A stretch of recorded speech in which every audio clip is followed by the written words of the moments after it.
All right, Yote fans, very exciting steel show. So excited to have another one on the docket here with a huge playoff win for the Yotes in the second round up in Dillon, Montana against Montana Western, and just so excited, I know, as a fan, to be able to sit back and watch an amazing performance and certainly a great game down the stretch, but for the Yotes to be able to pull it out. And so, Coach, over to you. Such an incredible win, and I guess I'll first start with, just as we were talking, Dillon, Montana is a tough place to go play. It's cold. The field gets torn up by the end of the year with them sharing it with the high school team and it being real grass. And so, just how proud of your team were you to come into a really tough environment and be able to pull out a playoff victory? Well, I've told the team and told many people that I think it was the greatest win we've ever had. Just under the circumstances, certainly a playoff game, ups the stakes and it's where we want to be. And there's pros and cons to playing a team that you're familiar with. Yep. The cons are they know you really well too, and playing in Dillon is difficult. But at the same time, there was a little bit of advantage, that we felt like we knew them really well. Yeah. And I know Coach Jewell and the defense felt like we've had not great performances defensively against them. But they're very good on offense. Yes, they are. So that's the other Absolutely. thing that made it tough and made me consider a little bit, hey, this is going to be a tough one. This is going to be an all-timer if we pull this off.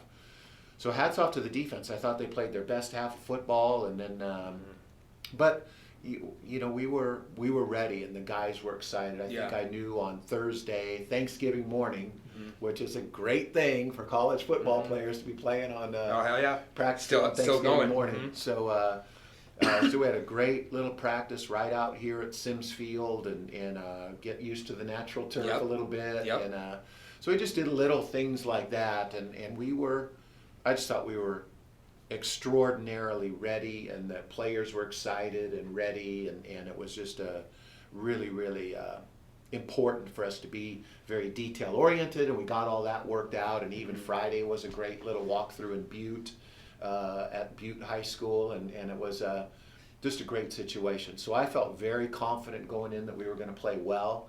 But again, it's an even Steven game. There's no question about it. So you still got to come out on top, and it was great that we did. Absolutely. And going into the performance of some of the players, obviously, I think we obviously got to start off with Andy Peters and like you and I talked about, really maybe an all-time performance, maybe one of the best performances in the history of this school from a quarterback, certainly. He comes out, I think he completed 4 or 5 balls of over 40-plus yards. You guys get up to a 28-7 lead, and he was in total command the whole way, both running and throwing the football. So just speak to his performance and being able to go back and look on film and see how well he did play. Yeah, he's been phenomenal all year, really. Yep. And the only possible negative thing anybody could say is his completion percentage isn't that high. Yep. But I would still say that he's the most accurate thrower we've ever had here, and throws a very catchable ball, probably just what we ask him to do, and he's doing a good job of throwing the ball away when nothing's there and things like that. He runs, and he's a fantastic runner, that's number one, but he's a great thrower, so he's the ultimate dual threat guy. And I just think he's grown a lot. I think he's very, very confident. I think he knows what we're trying to do with the system, and he and Coach Taylor are in complete unison in terms of what they're doing and calling, and so he's been fantastic. So the number of big plays that he's made is absolutely extraordinary. The balls down the field, the post to Schofield at the end of the half, B. Ritchie hit on a long go that was Krebs on a number stopped them 1 yard line. Krebs again in the second half, which was one of the big plays of the game. But they're all big, in a game like that. And we knew 28-7. Not over. Definitely not over. Yep. Definitely not over. Told the team at halftime, you never win a game in the first half. However, every series matters in the first half. So our little 2-minute drive at the end of the first half to go up 28-7 was great. And because crazy stuff happens in football. The punt return, turnover, Schofield never fumbles. And anyway, it always happens. And you think, oh man. And I was telling the team yesterday, I'm certain that not one guy on the team felt like, oh, what are we going to do? We blew a 28-7 lead. You just don't think like that when you're on the field. Yep. That's the way the fans think and the viewers, and we appreciate all Yeah. that, but we're not worried about that. We Yeah. just know we're in a dogfight. Yeah. We're in a battle. Exactly. And it is the ultimate. It's fun. Hey, we worked hard to get that lead. They worked hard to get it back, and it fell their way, but at 35-35, now what happens? How do we react? Yeah. And so I was so impressed with the resilience of the team. Andy in particular, Yeah. I think he was phenomenal down the stretch. He Yeah. ended up hitting Krebs on that drive. Yep. Then the defense came up big. Yep. And then we drove the ball down the field on the next drive to go up by 2 touchdowns again, which ultimately was the game. Yeah. So, but Andy Peters is phenomenal. He's turned into and maybe evolved is a better sense. He's just, I don't think he's set out to do it. He's just emerged as the clear leader on the team. Absolutely. And the guys look to him, they love him, and the O-line. Anyway, so I thought he got great protection. I thought we ran the ball very, very well in spots. He ran the ball, maybe his best running game, even though he didn't get one of those long runs. Some of the things he ran, he just stayed within the blocking scheme and squirted through there for a touchdown one time, couple other big runs. Yeah, and you guys ran it just well enough, and we've talked through the years. It's always going to be tough to run on Montana Western. They're always going to be stout in the front seven, and so hopefully you can be effective. And you've talked this whole year about the psyche of your team and appealing to the psyche of your team. To say you have a very mature team who's in it, who understands smart football players, and so. It sounds like you got a team who's smart enough to know, hey, this is the playoffs, and 28-7 at halftime is a great situation to be in. But every team is good at this level, and every team can make a couple plays on you, and it's a score away from being a one-possession game. Right. And there's still a lot to play for Right. it. So, and going on to the defense, because like you said, I agree with you that I think they had one of their best performances, and Montana Western is a great offense. They're explosive, a couple great receivers, and a signal caller that's played very well this year, and you guys were able to really corral them in the first half and then come up with some big stops in the second half. So kind of, speak to your defense and the way they were able to, I thought, corral Eli Norse in a big way where he wasn't, making plays all over the field as much of a factor outside of the punt return. So just talk about that defense performance. And Eli Norse, the son of their coach, true freshman, really Cooper Cup kind of guy and a very good, savvy, and he caught 7 balls for 44 yards, which means we're covering him pretty good, and when he does catch the ball, we're tackling well. So that's what was most impressive. We've struggled with tackling, and we've worked hard at it. And the truth is, I think we've said this. Maybe we've said it every week, so sorry if I repeat, but you just can't practice tackling every day.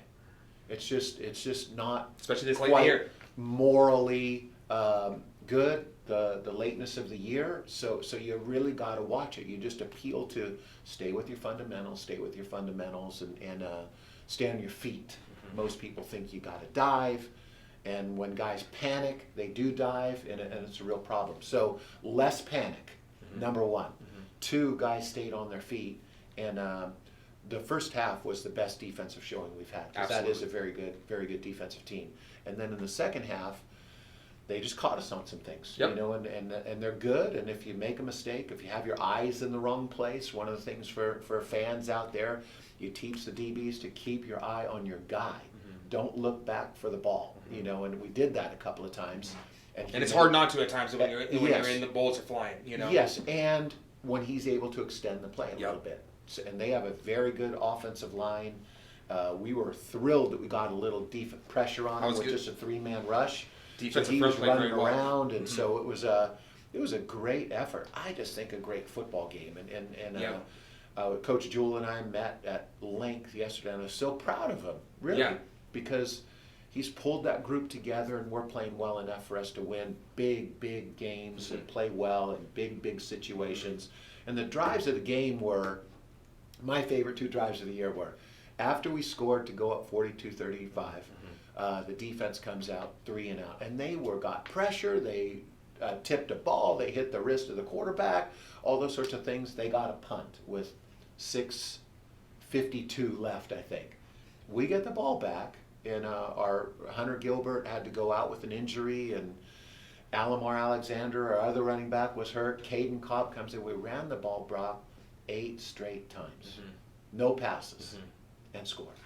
And we were getting after it physically up Finally front. wore So him the down. O-line wore him down, and that's the nature of the game, and so that was very, very pleasing. And one of the most satisfying moments I've ever had as a coach, to see that and see the guys, see the enthusiasm. We score effectively. That's the ball. And just to your point, that's the situation. You go up 42-35, right? You got 6 minutes left, 7 minutes left in the game or so, and it's like now it's winning time.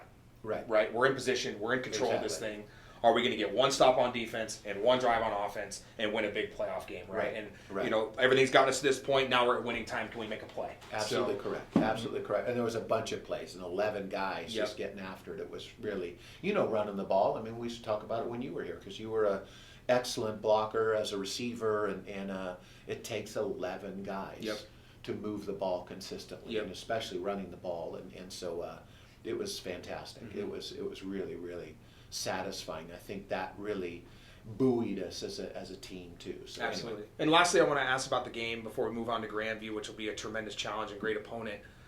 The contingent from C of I was amazing that traveled up there, and they mentioned on the broadcast a handful of times just about look at that C of I contingent over there. So just kind of speak to the fans showing up for you guys and making the trip up to Dillon. I thought you guys really did have some good fan support. Yeah, there. I thought it was great, and number of families who their sons weren't even on the travel team, they're injured or whatever. Yeah. They came along because they feel part of the team, and so that makes me feel great. Yeah. A number of students came, which was also kind of cool, and then there's parents and just interested people. But it was great. And playoff football is extraordinary. Biggest crowd I've ever seen at Montana Western. Yeah, they said that too. It's 2,500 fans, and they were quite confident and playing quite well. So it was just a great atmosphere, and that's why the big boys are going to get 12 teams in there, and it's going to be some of the greatest football people I've ever seen. It's just good for everything. It's great for us. It's nice to win our second playoff. Exactly. So, Absolutely. Anyway, but moving on, it'll be something. The teams are all good now. Yeah, absolutely. And so moving on to Grandview, you guys are going out to Des Moines, Iowa, playing them. The fans might remember we played them in 2019 in a really close game. Two great college football teams going at it, two great defenses going at it. That was a low-scoring game. So we got Grandview again, number 2 overall seed, obviously playing very well, great program. So, you've been able to look at them for a couple days. What are you seeing from Grandview, offense and defensively? What do you feel like their strengths are? Maybe easier to say, I don't think they have any weaknesses. Yeah. So they're really good on offense, and they do some things kind of like us. They run some counter, and they want to run the ball. Their quarterback is a dual threat guy, very fast, so that's scary. And they got a very good running back, very, very talented, and a number of good receivers. So they're really, really good on offense. They'll present some real problems for us. And then defensively, they might be the best defense in the country. They've changed, same coach, and I believe he's a defensive guy, Coach Woodley. They do have a new defensive coordinator, so they're playing different on defense, but they're very, very good. Talented, and scheme-wise, they're very, very good. So it'll be a challenge. Yeah. But we're excited about the challenge. Yeah. I mean, that's what's great about this team. I think offensively, we feel like we do give people trouble, and defensively, I think we're just beginning to hit our stride. So I think we've got a great opportunity. I mean, we're excited. Yeah. We're excited to be going to Des Moines. Yeah. Bring it on. Yeah. Play early. I think it's an 11 o'clock kickoff Mountain Time. Okay. We went back to Des Moines before and played Grandview and have a lot of respect for their program. So Yeah. at least we know What we're getting into a little Yeah. bit. They don't draw the fans, but that's okay. It's I think our guys understand, and it's a lot of fun to jump on a plane and go play in one of the big games ever. Yeah, absolutely. So a couple last questions for you. I think first is, like you say, you're going up against a really tough team and a tall task, a great opponent. And so, what do you feel like the keys for you guys to come away with the victory? As a fan, you see us, obviously offense has been kind of the leading of this team, but, where do you guys think you got to fit in to be able to stay in that game and give yourselves a good opportunity to win it late in the game? Well, they're extraordinary in their, they just start out and they outscore their opponents like 140 to 2 in the first quarter. So we have to start well. Yeah. We can't fall behind by too many points. If we could score early, that would be great. Tall task. So I think they're going to be the type team where we're going to have to drive the ball. Yep.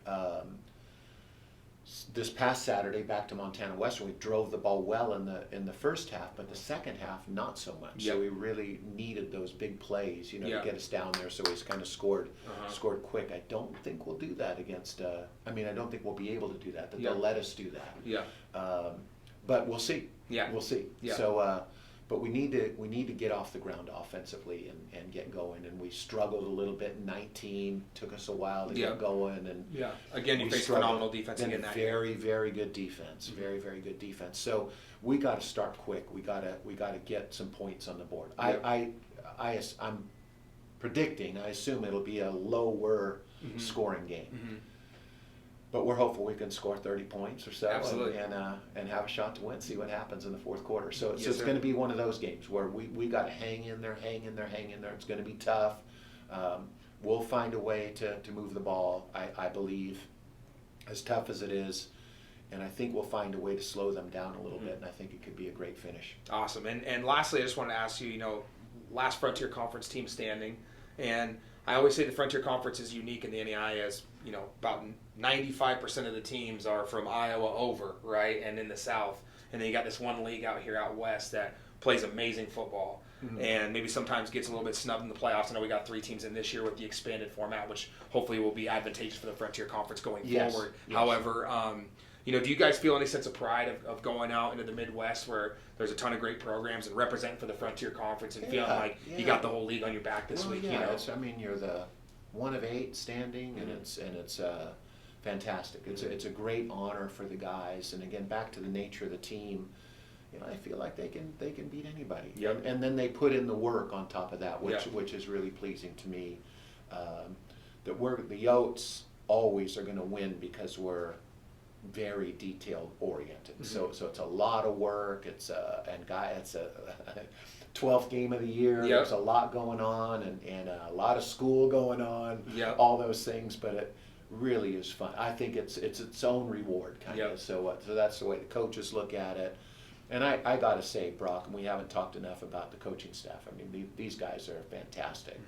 Coach Jewell has figured it out and has figured it out on defense with Coach Nelson and James Silva and Carlos Marana. And on offense, Brian Taylor has emerged into a top flight. I was going to merge into a great aggressive play caller. I hope we can hold on to the guy because I look at some teams playing, the big boys on Saturday, and we're doing stuff that's tough to defend. Yeah. And the utilization of the weapons and stuff like that. So he has a good time with it. Leon Lindo, our receivers coach, and Art Rope, our running backs coach, and young Braden Bale in there. 22-year-old offensive line coach is doing a fantastic job with that experienced offensive line group. So we're in a good place. We're experienced up front. We got a great quarterback. We're hitting our stride. We're excited. So yeah. Let's go. Absolutely. Let's keep playing. Yeah, so Yotes fans, you heard Coach Mo tune in 11 a.m. Mountain Time. Huge game in the national quarterfinals against Grandview. We so appreciate you guys tuning in this season. Hopefully we get another chance to talk to you guys next week. And Coach, appreciate your time. Thanks, Brock. Thanks, sir.